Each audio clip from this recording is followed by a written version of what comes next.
الرحمن الرحيم أم يقولون افترى على الله كذبا فإن يشاء الله يختم على قلبك ويمحو الله الباطل ويحق الحق بكلماته۔ پارہ 25 سورہ الشورى رکوع 3 آیات نمبر 24 تا 26۔ آیات مذکورہ میں اللہ رب العالمین نے رسول اللہ صلی اللہ علیہ وسلم کی نبوت کے حوالے سے ایک مسکت موقف جو ہے وہ پیش کیا، اور جو رسول اللہ صلی اللہ علیہ وسلم کی نبوت و رسالت کا انکار کرتے ہیں، عناد کرتے ہیں، قرآن کریم کو غیر صحیح اور اللہ رب العالمین پر افتراء کرتے ہیں، ان بدبختوں کے لیے، ان منکرین معاندین کے لیے ایک ضابطہ بتلایا۔ اس کا خلاصہ یہ ہے کہ جو کام عادتاً عام انسان جو ہے وہ نہیں کر سکتے، عادتاً انسان کے بس میں نہیں ہے، جس کو خرق عادت یا معجزہ کہا جاتا ہے۔ اگرچہ بعض ساحر اپنے سحر کی بنیاد پر کچھ ایسے کام دکھاتے ہیں وقتی طور پر، لیکن ظاہر ہے کہ انبیاء اللہ رب العالمین انبیاء علیہم السلام کی نبوت اور رسالت ثابت کرنے کے واسطے معجزات عطا فرماتے ہیں، جس میں انبیاء علیہم السلام کا کوئی عمل دخل نہیں ہوتا۔ اللہ تعالیٰ کا ایک ضابطہ ہے، قانون ہے کہ جو شخص نبوت کا جھوٹا مدعی ہو تو ایسے بدبخت کے ہاتھ سے کوئی سحر جادو کامیاب بھی نہیں ہوتا، اور اللہ رب العالمین جھوٹے نبوت کے داعی کو اور اس کے سحر کو چلنے نہیں دیتا۔ یہ بھی اللہ کا ضابطہ ہے کہ جن نفوس قدسیہ کو انبیاء علیہم السلام کو نبوت و رسالت عطا فرماتی ہے، معجزات بھی عطا فرماتی ہے، معجزات کا صدور روشن بھی فرماتی ہے، اور اللہ رب العالمین اپنے فضل و کرم سے، قوت و طاقت سے، تکوینی طور پر، تقدیری طور پر جو ہے وہ نبوت کا اظہار بھی فرماتے ہیں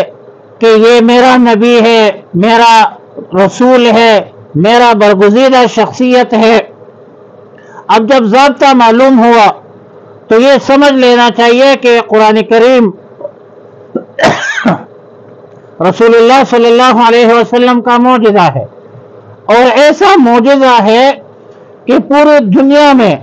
پورے کائنات عالم میں، عالم انس اور عالم جن سب جمع ہو جائے تو اس کے قل ان اجتمع الانس والجن الا ان یاتوا بمثل هذا القرآن نہیں لا سکتے، قرآن کا مقابلہ نہیں کر سکتے۔ اور یہ معجزہ رسول اللہ مبارک صلی اللہ علیہ وسلم کا یہ معجزہ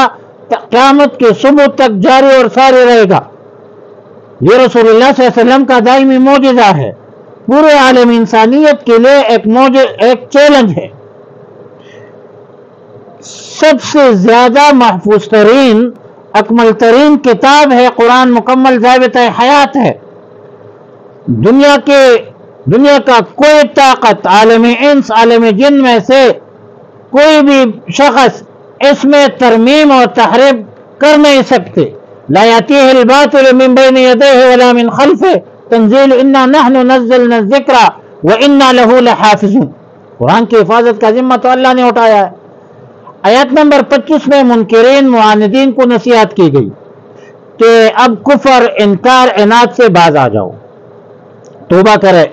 اللہ رب العالمین توبہ قبول کرنے والا ہے۔ اللہ رب العالمین بڑا رحم والا ہے، بڑا رحیم ہے، کریم ہے، اور خطاؤں کو بخش دیتا ہے۔ ظاہر ہے کہ انسان سے غلطیاں ہو جاتی ہے،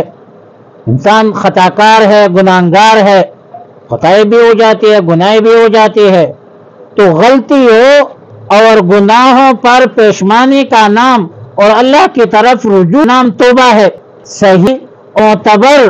کے لیے 3 شرط ہے۔ نمبر 1 یہ ہے کہ جس گناہ میں مبتلا ہے اس گناہ کو فی الفور جو ہے ترک کر دیا جائے، گناہ کو فوراً چھوڑ دو۔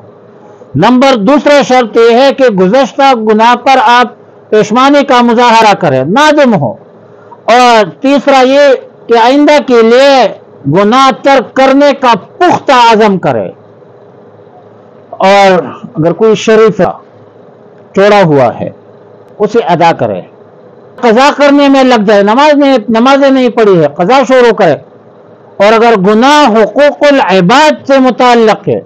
تو اس میں ایک شرط یہ ہے کہ اگر کسی کا مال آپ کے اوپر واجب ہے اور وہ شخص زندہ ہے تو اس کو مال واپس لوٹایا جائے، یا اس سے معاف کرایا جائے جس کا مال آپ کا رہے۔ اگر وہ زندہ نہیں ہے تو اس کے ورثاء موجود ہے تو اس کے ورثاء کو دیا جائے، اگر ورثاء بھی نہیں ہے تو شریعت کا مسئلہ ہے بیت المال میں داخل کرے، اگر بیت المال بھی نہیں ہے یا اس کا انتظام درست نہیں ہے تو اس کی طرف سے، جس کا مال ہے اس کی طرف سے صدقہ کرے، اور اگر کوئی غیر مالی حق ہے کسی کا اپنے ذمہ واجب ہے، مثلا کسی کو ناحق ستایا ہے، برا بلا کہا ہے، گالیاں دی ہے، غیبت کی ہے، تو جس طرح ممکن ہو اس کو راضی کر کے اس سے معافی حاصل کیا جائے۔ اور ظاہر ہے کہ ہر قسم توبہ کے لیے یہ ضروری ہے کہ گناہ ترک کرنا اللہ کی رضا کے لیے، مخلص اللہ الدین، اپنے کسی جسمانی ضعف یا مجبوری کی بنیاد پر نہ ہو کہ بڑھاپے میں جوانی کا توبہ زیادہ، در جوانی توبہ کردن شیوہ پیغمبری، جوانی میں توبہ کرنا یہ انبیاء کا شیوہ ہے، وقت پیری گرگزادہ میں شوت پرہیزگار، بڑھاپے میں تو وہ بیڑیا وہ بھی پرہیزگار بن جاتا ہے۔ فرمایا ام یقولون افترا علی اللہ، کیا وہ کہتے ہیں کہ اس نے باندھا ہے اللہ پر کذباً جھوٹ، فإن یشاء اللہ، پس اگر اللہ چاہے، یختم تو مہر کر دے علی قلبک، آپ کے دل پر، ویمحو اللہ، اور مٹا دیتا ہے اللہ تعالیٰ باطل کو، ویحق الحق،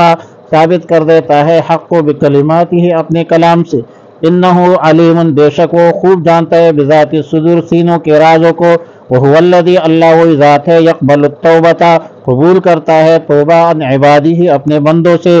اپنے بندوں کی، ویعفو عن السیئات، اور معاف کر دیتا ہے برائیوں کو، ویعلم، اور جانتا ہے، ما تفعلون، جو کچھ تم کرتے ہو، ویستجیب الذین، اور دعا قبول کرتا ہے ان کی، آمنوا، جنہوں نے ایمان لایا ہے، وعملوا الصالحات، اور نیک اعمال کی ہے، ویزیدہم من فضل، اور زیادہ دیتا ہے ان کو اپنے فضل سے، والکافرون، اور جو کافر ہے، لہم عذاب شدید، ان کے لیے سخت عذاب ہے۔ اللہ تعالی ہماری حفاظت فرمائے۔ اللہم صلی علی محمد وعلی آل محمد، افضل صلواتک بعدد معلوماتک، وصلی وسلم علیہ۔ اللہم صلی علی جمیع الانبیاء والمرسلین وعلی آلہ الطیبین۔